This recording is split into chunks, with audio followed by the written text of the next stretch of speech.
మంచి నీళ్ళు కావాలా? ఉండు తెస్తాను. ఆకలి నడక ముందే అన్నం పెట్టేవాళ్ళు ఒకప్పుడు. ఇప్పుడు మంచి నీళ్ళు అడిగినా ఆలోచించాల్సి వస్తుంది.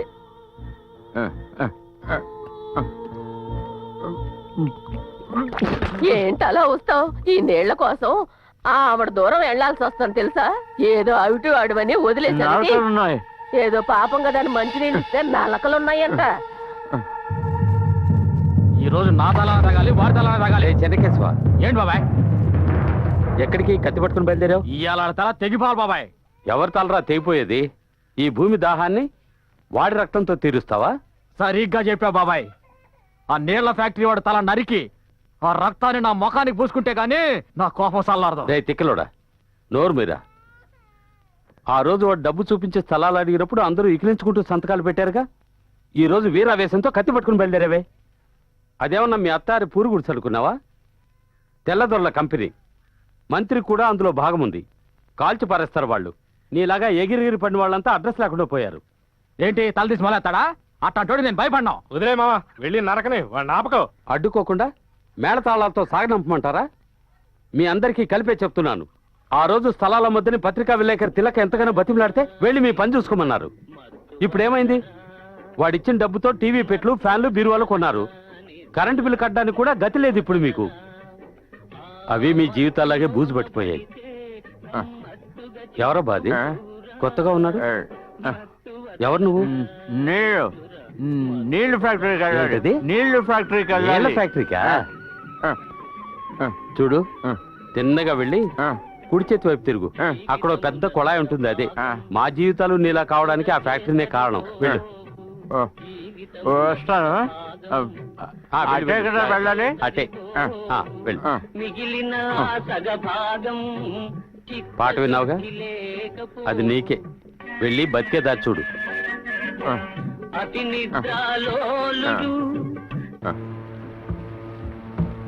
నీ పేరేంటి? అయ్యప్పండి. కొత్తగా చేరావా? అవును సార్. నీకు ఇక్కడ తెలిసిన వాళ్ళు ఎవరన్నా ఉన్నారా? ఉన్నారు సార్. సూపర్వైజర్ సీను మా బాబాయ్ సార్. ఇదిగో చూడు, నీకు రోజు 100 రూపాయలు కూలి, ఫ్యాక్టరీ డొనేషన్ 20 రూపాయలు పోను, 80 రూపాయలు నీ చేతికి వస్తుంది. సరే సార్. వేలుముద్రై. తర్వాత ఎవరు?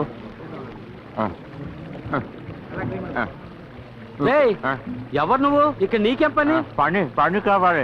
కాళ్ళు చేతులు సక్రమంగా ఉన్న వాళ్ళే పని చేయడానికి కష్టపడుతున్నారు. నువ్వేం పని చేయగలవు ఇక్కడ? ఫ్యాక్టరీలో పనిచేసిన ఎక్స్పీరియన్స్ ఉంది. ఏంటి ఎక్స్పీరియన్స్ ఉంది. చూడరా, ఇంగ్లీష్ మాట్లాడుతున్నాడు. అవును, ఇది నీకు ఫ్యాక్టరీలో జరిగిన యాక్సిడెంటా?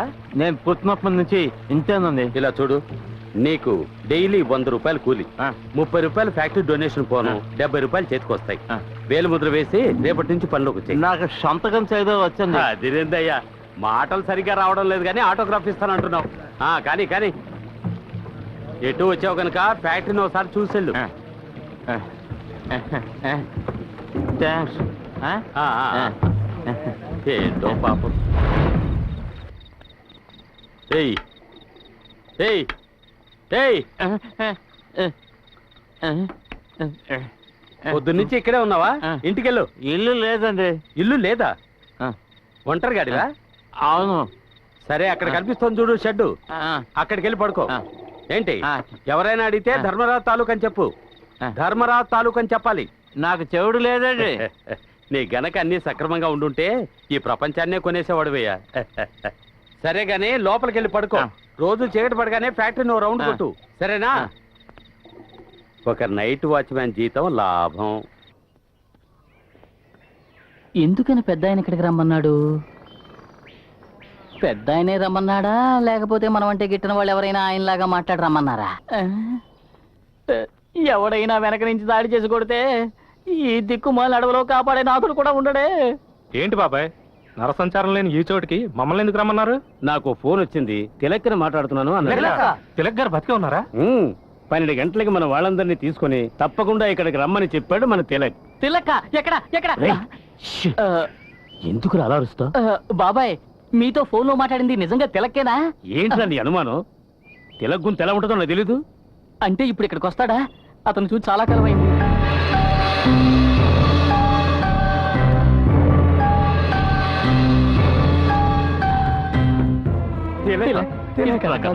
బాగున్నారా? బాగున్నాను బాబు. అనకుండా ఎలా ఉన్నావు? బాగున్నాను.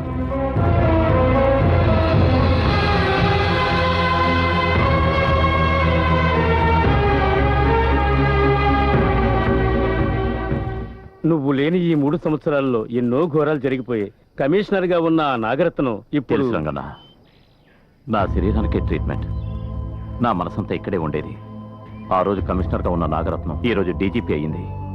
ప్రజలకి లేనిపోని ఆశలు కల్పించి గోల్మాల్ చేసి మళ్ళీ మంత్రి అయ్యాడు సింహాచలం. పేరుకు మాత్రమే ఒక సీఎం, నిజానికి వాడే సీఎం. వాడికి అంత పవర్ ఉంది. అప్పుడు లక్షల్లో లంచాలు తీసుకునేవాడు, ఇప్పుడు కోట్లలో తీసుకుంటున్నాడు. ఆంధ్రప్రదేశ్లో అన్ని జిల్లాల్లోనూ వాటర్ ఫ్యాక్టరీస్ పెట్టాలని సింహాచలం డీజీపీ నిర్ణయించుకున్నారు. ఇదేగా చెప్పాలనుకున్నది. ఏంటి ఇది? మేము నీతో చెప్పాలనుకున్న విషయాలన్నీ నువ్వు మాతో చెప్తున్నావు. తిలక్, నిన్ను పోలీసులు అరెస్ట్ చేసి తీసుకెళ్ళాక మన పత్రికా ఆఫీసు లాక్ చేసి సీలు వేశారు. ఆ తర్వాతే మేమంతా చెల్లా చెదరైపోయాం. చూడు బాబు, అప్పుడప్పుడు మేము ఫోన్లోనే మాట్లాడుకుంటున్నాం, కానీ పాపం మేఘన గురించేగా మీరు చెప్పేది. తన్ని కాంటాక్ట్ చేయాలని ఎంతో ప్రయత్నించాను, కానీ ఎక్కడుందో తెలియలేదు. నేను చెప్పేది అందరూ జాగ్రత్తగా వినండి. నేను బతికే ఉన్నానని ఎవరికీ తెలియకూడదు. నన్ను కాంటాక్ట్ చేయడానికి ఎవరు ప్రయత్నించొద్దు. అవసరమైతే నేనే కాంటాక్ట్ చేస్తాను.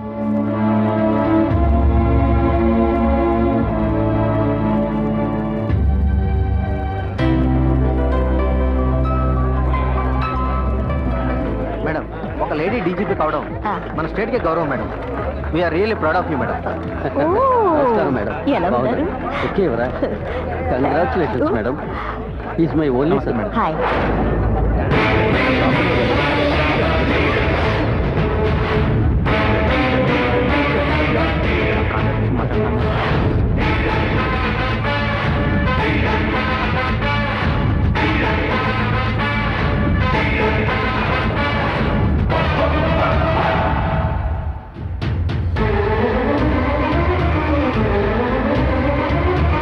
Madam, any problem? ఏం లేదు.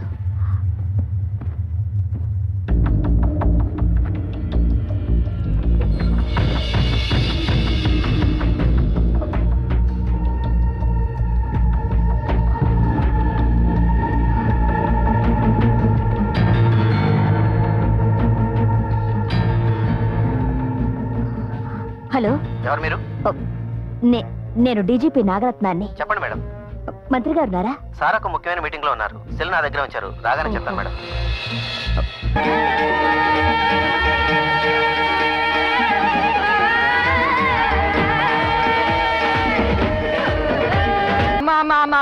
పెద్ద పెద్ద అక్షరాలతో వేశారు. చదువుతా నేను. ఎడారిగా మారనున్న ఆంధ్రప్రదేశ్, నీళ్ల ఫ్యాక్టరీల వల్ల ఆంధ్రప్రదేశ్ కు రానున్న ముప్పు. కూర్చోరా. ఎందుకు నా టెన్షన్ పెడతావు? ఇవిగో ఈ పేపర్స్ చూడు. పారిశ్రామిక రంగంలో విప్లవం. ఆంధ్రప్రదేశ్ ఇండియాలోనే ప్రథమ రాష్ట్రంగా విలసిల్లుతుంది. ప్రతి జిల్లాలోనూ పరిశ్రమలు. ప్రభుత్వ విజయం. అరే వదిలేయన్నా, నేను పేపర్ చదవటం కాదు, ఆంధ్రప్రదేశ్ ఈ మ్యాటర్ చదువుతోంది. ఇది చాలా దన్నట్టు అడ్డమైన విధవులందరూ ఫోన్ల మీద ఫోన్లు చేసి టార్చర్ పెడుతున్నారు. మీరు ఇంకొక రౌండ్ వేసుకోండి అన్న, నేను వెళ్ళండి వేసేసి వస్తాను. నువ్వు అనుకుంటున్నట్టు ఆ తిలక్ సాధారణ వ్యక్తి కాదు. తప్పకుండా మనం ఏదైనా చేస్తామని అతను హుషారుగా ఉంటాడు. ఇప్పుడు మనం అతన్ని ఏమైనా చేస్తే అది పెద్ద సమస్య అయ్యి అసెంబ్లీ వరకు వెళుతుంది. అంటే వాడు రాసిన చదివి సంతోషించమంటారా? వద్దొద్దు, లేపేసేయ్. నేను చెప్పింది అదేనన్నా. కానీ వాణ్ణి కాదు, ఆ మేధావి సత్యమూర్తిని. వాడిని వేసేస్తే ఆ తర్వాత పత్రికని ఎవరు నడుపుతారు? ఆ అనాథలకు తోడుగా ఎవరుంటారు? అందుకే చెప్తున్నాను, మెయిన్ ఆఫ్ చేయి. లైట్లు వాటికవే ఆరిపోతాయి. నాన్నగారు ఎక్కడ? నేను ఆఫీస్కి వెళ్తున్నాను. ఆఫీస్ కా? మనం అష్టలక్ష్మి గుడికి వెళ్తున్నాగా, నాన్నగారు చెప్పలేదా? గుడిక నేనెందుకు? ముఖ్యమైన పనులు ఎన్నో ఉన్నాయి. సప్లిమెంట్ అది రెడీ చేయాలి. నేను రావట్లేదు, మీరు వెళ్ళరు. నాన్న, రంగయ్యకి ఫోన్ చేసి చెప్పానులే, తను చూసుకుంటాడు. నువ్వేం వరి అవ్వకు. గుడికి వెళ్దాం పద. నాన్న నేనెందుకు నాన్న గుడికి? మీరు వెళ్ళరండి. చెప్పిన మాట కదా. నిన్న ప్రెస్ క్లబ్ కి వెళ్ళాను. అక్కడ రామ్మూర్తి కలిశాడు. మ్. ఆయన మన భవానీ గురించి ఎంతగానో అడిగాడు. ఆయన ఎందుకు భవానీ గురించి అడగాలి? వాళ్ళ అబ్బాయి ఎంబీఏ చదివి అమెరికాలో ఉద్యోగం చేస్తున్నాడు. ఇప్పుడు లీవుల్లో ఇక్కడికి వచ్చాడు. తిరిగి అమెరికా వెళ్లేలాగా అతనికి పెళ్లి చేసి పంపించాలని చూస్తున్నాడు. నానా, ఏమిటి నానా, నా పెళ్లికి ఇప్పుడు ఏమంత తొందర? అవును కదా, చెల్లాయికి అంత వయసు ఏమైందని? దానికి వయసు అవ్వలేదురా, నాకు అవుతోంది కదా. కొన్ని విషయాలు ముందుగా నిర్ణయించి పెట్టుకుంటేనే టెన్షన్ లేకుండా ఉంటుంది. మన రామ్మూర్తి ఉన్నాడే, గురు శుక్రవారాల్లో అష్టలక్ష్మి గుడికి వెళ్తుంటాడు. ఇవాళ వాళ్ళ అబ్బాయిని తీసుకొస్తా అన్నాడు. మనం వెళ్దాం. దైవ దర్శనం అయినట్టుంటుంది, వాళ్ళ అబ్బాయిని చూసినట్టుంటుంది. ఇప్పుడు చెప్పారే ఇది కరెక్ట్. ఇలా చెప్తేనే కదా నాకు అర్థమవుతుంది. అర్థం కాగానే సరిపోదురా. అమ్మాయికి అన్నము నువ్వే అన్ని విషయాలు దగ్గరుండి మరీ జరిపించాలి.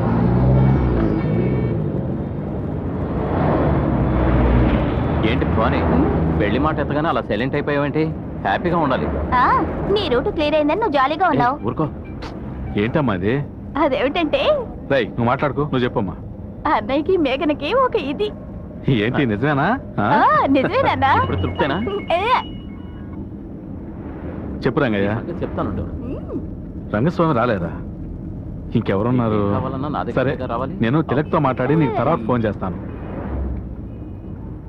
చూడు తిలక్, మెకానిక్ రంగస్వామి రాలేదు, మెషిన్ రిపేర్ అయింది. ఆ సంగతి నాకు వదిలేయండి అన్న. మీరు అబ్బాయిని చూసిరండి. అలాగే వెళ్ళొస్తానన్న. జాగ్రత్తగా వెళ్ళి. ఏ భవానీ, పెళ్లి కొడుకుని బాగా చూసిరా. అలాగేలే. సనత్ నగర్కి వస్తావా? వస్తాను సార్.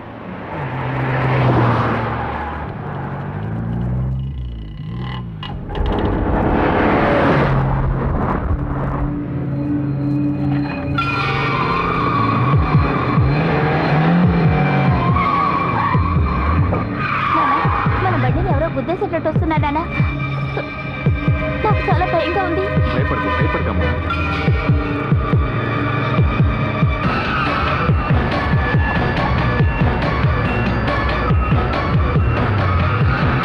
తిలక్ ఫోన్ చేయి. అలాగే.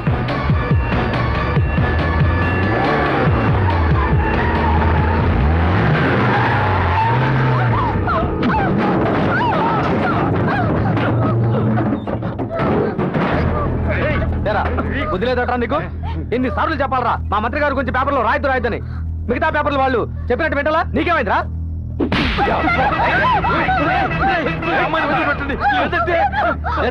ఏం చేస్తారా? ఏం చేస్తావు? పెద్ద పోటీగాడివా నువ్వు?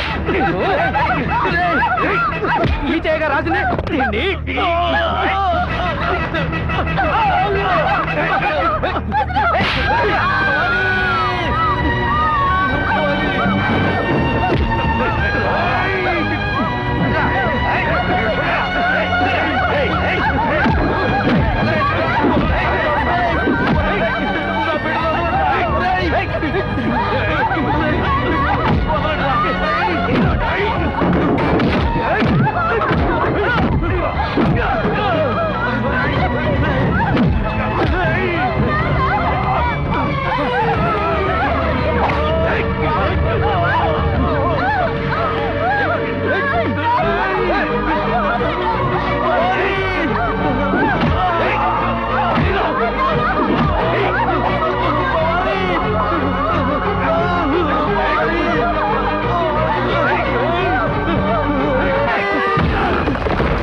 నేనొక పేనావాడిని.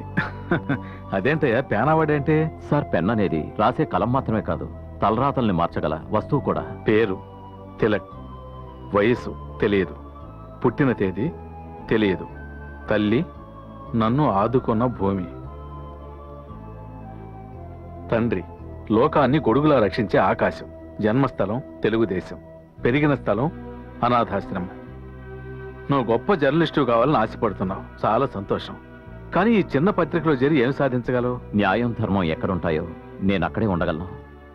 ఈ పత్రికలో చేరాలంటే నువ్వు 2 విషయాలు తెలుసుకోవాలి. ఒకటి, మిగతా పత్రికల్లాగా డబ్బు, వసతి, ఆడంబరాలు ఇక్కడ ఉండవు. రెండోది, చెడ్డ వాళ్ళకి శత్రువులం అవుతాం. దేశంలో ఇప్పుడు వాళ్ళేగా పవర్లో ఉన్నారు. నేను డబ్బే ముఖ్యం అనుకునుంటే ఇక్కడికి వచ్చేవాడిని కాదు సార్. నా శరీరంలో బలం, మనసులో ధైర్యం ఉన్నాయి. మనం ఏ లక్ష్యాన్ని ఎన్నుకున్నా దాన్ని సాధించాలి. I think job satisfaction is more important than the job it sir. చాలా బాగా చెప్పావు. అది మాత్రమే కాదు సార్, మంచి వాళ్ళకి శత్రువులు ఉండడంలో ఆశ్చర్యం లేదు. ఆ మహాత్ముడికే గాడ్సే శత్రువు అయ్యాడు కదా.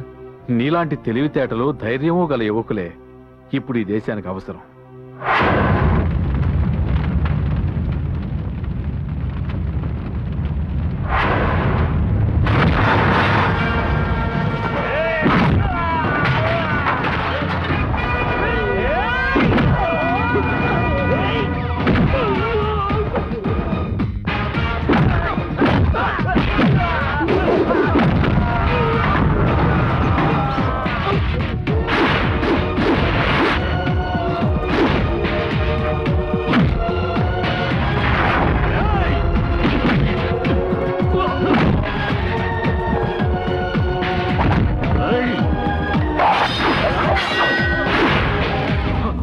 వదలండి, కత్తి కింద పడే బాబు.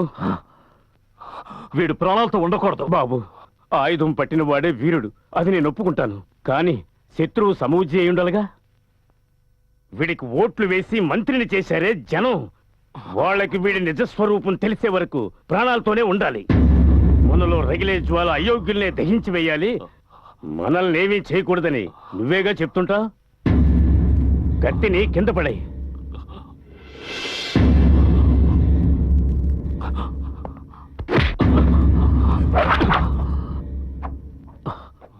ఈ రోజు చావు నుంచి తప్పించుకున్నావు. నిన్ను వదిలిపెట్టను. నిన్ను అసెంబ్లీ నుంచి సెంట్రల్ జైలుకి పంపించేంత వరకు నిద్రపోనివ్వను.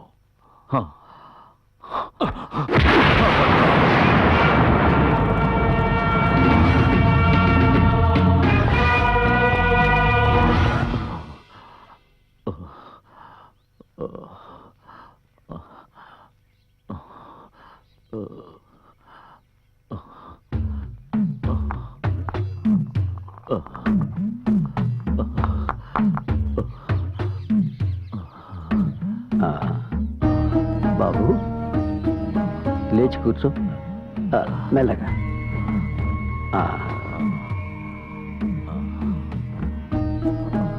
పాప వచ్చి చెప్పింది, నువ్వేం భయపడకు, ఈ కషాయం తాగి అన్నీ సర్దుకుంటాయి.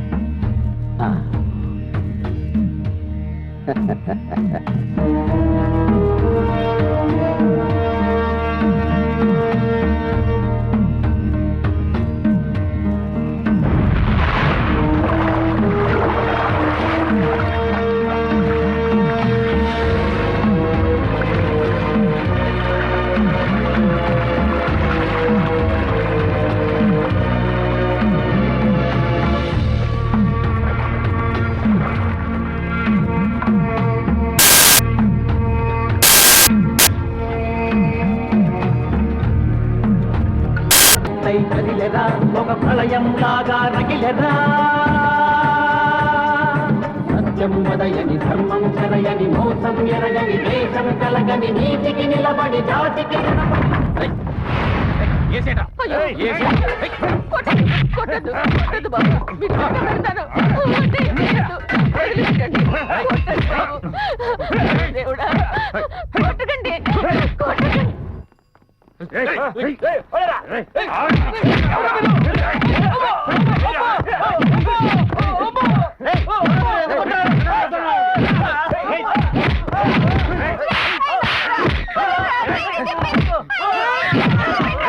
చెప్పుకోవే తెలగ్గాడికి, చేతిలో పెన్నుందని ఏదైనా చేస్తారా? దీన్నేం చేస్తాను చూడు.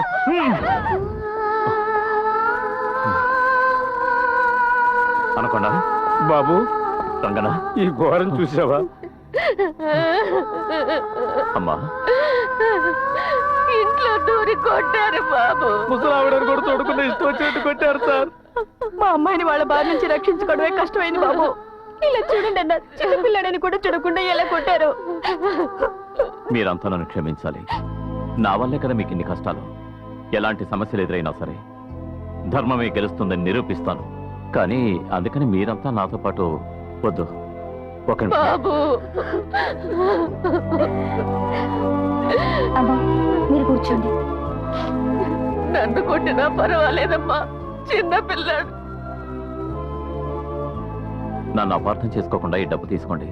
ఇప్పుడు ఈ డబ్బు తీసుకుని మమ్మల్ని ఎక్కడికి వెళ్ళమంటారు? అయ్యో అలా అనుకోకండి. కురుక్షేత్ర సంగ్రామం 18 రోజులే జరిగింది. కానీ ఈ యుద్ధం ఎంతకాలం సాగుతుందో నాకే తెలియదు. నాతో పాటు మీరు కష్టాలు పాలవద్దు. కష్టాల్లో ఉన్నప్పుడు పక్కనే ఉండి ధైర్యం చెప్పేవాడే మనిషి, పారిపోయేవాడు కాదన్నా. లంచగొండితనం, అన్యాయాలు, అక్రమాలు ప్రబలిపోతున్న ఈ సమయంలో మనలాంటి పత్రికల వాళ్ళు ధైర్యంగా బాధ్యతతో ప్రవర్తించాలి బాబు. లక్ష్యం లేకుండా బతకడం కంటే లక్ష్యం కోసం చావడం మంచిది సార్. న్యాయం కోసం ప్రాణాలు అర్పించిన సత్యమూర్తి గారి దగ్గర పనిచేసిన మమ్మల్ని పిరికివాడనుకోక తిలక్. అనకుండా నేను అలా అనలేదు. మీరు అన్న దాంట్లో న్యాయం ఉంది. కానీ మీరంతా నాలా అనాథలు కాదుగా. ఎవరు అనాథ? ఇంతమంది మేము ఉండగా నువ్వెలా అనాథ అవుతావు? వీళ్ళంతా నీ మీద పెట్టుకున్న నమ్మకమే మన బలం. ఆ నమ్మకంతో దేన్నైనా సాధించొచ్చు.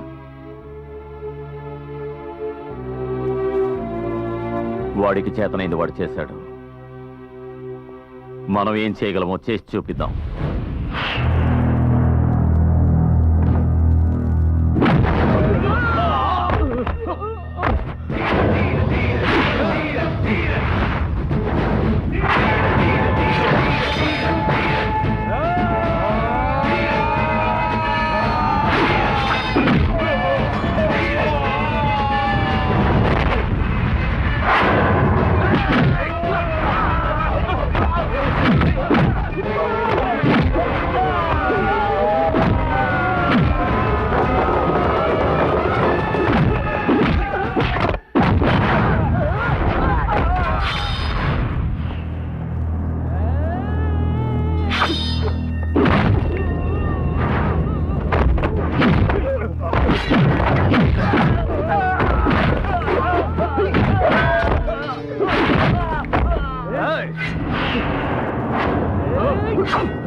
రేపు కమిటీ మీటింగ్ లో ప్రణాళికల గురించి వివరించాలిగా. ప్రణాళికలు ఎన్నికల వాగ్దానాలు లాంటివి. అవన్నీ నెరవేర్చడం కుదరదయ్యా. నెరవేర్చినట్టు పేపర్లో ఫుల్ పేజీలో ప్రకటనిస్తాంగా. ప్రజలు సంతోషపడేట్టు 4 ప్రణాళికలు రాసి ప్రెస్ వాళ్ళకి ఇవ్వండి అయ్యా. ఏమండి, ఎవరో కన్నయ్యట మీతో పర్సనల్ గా మాట్లాడాలట. మీరు తెలిసిన చెప్పాడు. నువ్వు వెళ్ళి కాఫీ తీసురా. వెళ్ళు. సింహాచలాన్ని మాట్లాడుతున్నాను. సారు కన్నయ్యని మాట్లాడతాండా. నేను మీకు యాద లేదనుకుంటా. పోయిన వారం వరంగల్లో జెండా ఎగరేనికి వచ్చిండ్రు కదా. అప్పుడు మీకు నేను శాల్వా కప్పినా. మీరు నా భుజం కూడా తట్టిండ్రు. ఇప్పుడు జ్ఞాపకం వచ్చింది. ఏంటి విషయం చెప్పు. నేను విజిలెన్స్ లో ప్యూన్ గా వర్క్ చేస్తానా. గాళ్ళు మీ ఇంటి మీదకి రైడ్కి వస్తున్నట్టు ఆఫీస్ లో మాట్లాడుకుంటున్నారు. ఆ విషయం చెప్పనీకే ఇప్పుడు నేను ఫోన్ చేసిన. జాగ్రత్తగా ఉండండి సారు. కన్నయ్య, నువ్వు నన్ను తర్వాత వచ్చి కలువు. ఏంటి ఇలా పరిగెడుతున్నారు? అయ్యా అయ్యగారు, ఏమైందండి అలా పరిగెత్తుకొచ్చారు? అయ్యో, సిబిసిఐడి వాళ్ళు రైడ్కి వస్తున్నారయ్యా. ఏయ్ పట్టాభి, ఓ పంచి సుబ్రహ్మణ్య స్వామి ఫోటో వెనకాల ఉన్న ఫైల్స్ అన్ని వెంటనే ఇక్కడ తీసుకురా. వెళ్ళు. ఏయ్, ఇటయ్యా, నువ్వు వెళ్ళు. ఏమైందండి? మన బెడ్ కింద ఉన్న సుట్కేస్ వెంటనే తీసుకురా. వెళ్ళు. తొందరగా పడేయండి రా. మన కారు తీసుకుని ఆటో స్టాండ్కి వెళ్ళు. ఒక ఆటో పట్టుకుని నాన్ స్టాప్ గా తిరుగుతూనే ఉండు. నా సెల్ నుంచి ఫోన్ వస్తే మాత్రం మాట్లాడు. వెళ్ళు వెళ్ళు వెళ్ళు వెళ్ళు. అలాగే అన్న. డ్రైవరు ఆటో స్టాండ్కి వెళ్ళు. వచ్చేసారు. అన్నా అన్నా, ఏంటయ్యా వచ్చేసారు. సిబిసిఐడి అంబాసిడర్ కారు గేట్ లోపలికి. వీటిని తీసుకెళ్లి మన తోట వెనకాల చెత్తకుండీలో పడేయండి, తర్వాత తీసుకుందాం. పొండి, పొండి, పొండి. త్వరగా, త్వరగా.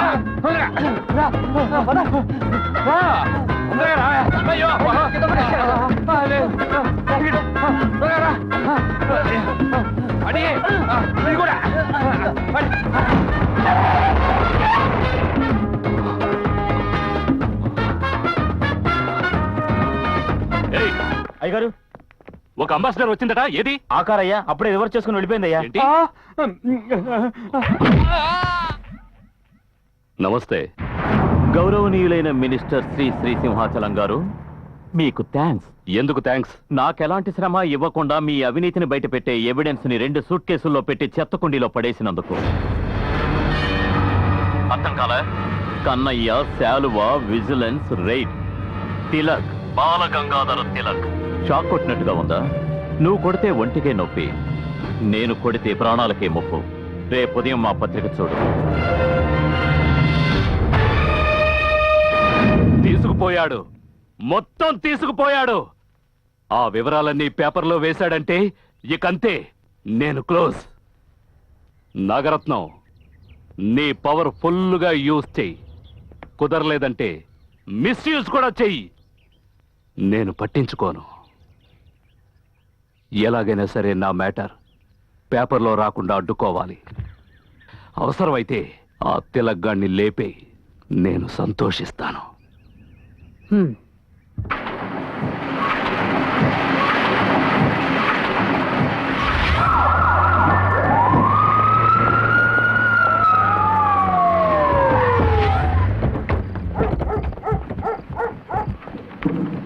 సార్, ఏమిటి సరాసరి లోపలికి వచ్చేస్తున్నారు? బాబు తిలక్, ఎస్, ఉదయం మాదాపురం ఏరియాలో కొంతమంది తీవ్రవాదులను అరెస్ట్ చేశాం. వాళ్ళ దగ్గర నుంచి పేలుడు సామగ్రి, తీవ్రవాద సాహిత్యాన్ని మేము హ్యాండ్ ఓవర్ చేసుకున్నాం. ఈ ఏరియాలో ఉన్న ఏదో ఒక ప్రెస్ వాళ్ళకి సహాయం చేస్తున్నట్టు మాకు అనుమానంగా ఉంది. అన్ని ప్రెస్సులు సెర్చ్ చేస్తున్నాం. మీ ప్రెస్ కూడా సెర్చ్ చేద్దామని ఇక్కడికి వచ్చాం.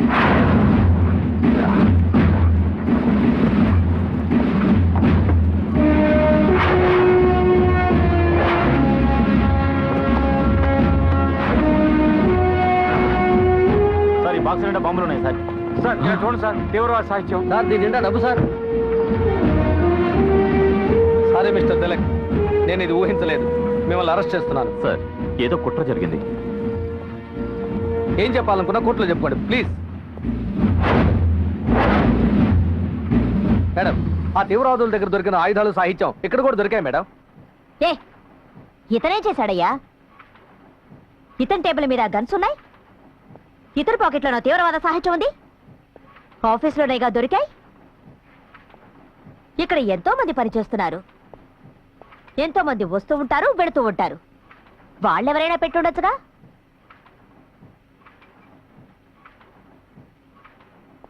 నేరస్తుడని ప్రూవ్ అయ్యే వరకు అందరూ నిరపరాధులే. పట్టివ్వడం వరకే పోలీస్ డ్యూటీ, శిక్షించేది కోర్టు. అండర్స్టాండ్? Okay madam. అతన్ని కోర్టుకు తీసుకురండి. తిలక్, డోంట్ వరీ, నాకేం కాదు.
నేను నువ్వేమీ చెప్పక్కర్లేదు, నాకంతా తెలుసు. నువ్వెవరనేది కూడా నాకు తెలుసు. నువ్వు మంచివాడివి, ఇక అన్నీ నువ్వు అనుకున్నట్టే జరుగుతాయి.